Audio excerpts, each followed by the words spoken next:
బండి సంజయ్ గారు నిరంతరంగా ఆయన కేసీఆర్ గారి పైన అక్కస్తో కావచ్చు, కేటీఆర్ గారి పైన అక్కస్తో కావచ్చు, బీఆర్ఎస్ పార్టీపై అక్కస్తో కావచ్చు, తెలంగాణ హితం కోసం ఆయన గతంలో పార్లమెంట్ సభ్యుడిగా పనిచేసినాడు, ఇవాళ మళ్ళా పార్లమెంట్ సభ్యుడిగా పనిచేస్తూ ఉన్నాడు, కేంద్ర మంత్రిగా ఉన్నాడు.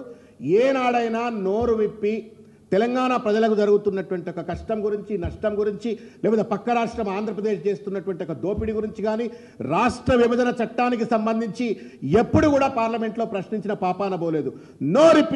నోరిప్పితే కేసీఆర్ గారి పైన దాడి చేసిండ్రు. అదే నోరు ఇవాళ ఒక్కసారి బండి సంజయ్ గారు తెలంగాణ కోసం నోరు విప్పాలని చెప్పని నేను కోరుతా ఉన్నాను. This is attack on Telangana.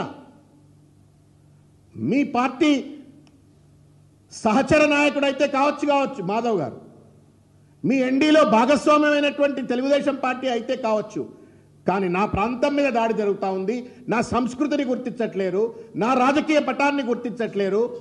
నువ్వు తెలంగాణ పైన దాడి చేస్తుంటే బండి సంజయ్ నిజంగా నికార్సైన తెలంగాణ బిడ్డ అయితే వీళ్ళిద్దరిపైన ప్రెస్ మీట్ పెట్టాలా? ఎంతైతే కసితోటి పసిబట్టినట్టుగా కేసీఆర్ గారి పైన, కేటీఆర్ గారి పైన, బీఆర్ఎస్ పైన దాడి చేస్తావో అదే దాడి కనుక ఇవాళ చేయకపోయినట్టయితే మీరు ఈ కుట్రలో, ఈ కుతంత్రంలో, తెలంగాణ అస్తిత్వాన్ని విధ్వంసం చేయటంలో మీరు కూడా భాగస్వాములు అని చెప్పని ఇవాళ తెలంగాణ సమాజం ఒక నిర్ణయానికి రావాల్సిన అవసరం వస్తుంది. కాబట్టి బండి సంజయ్ గారు మీరు కూడా మొద్దు నిద్ర లేవండి.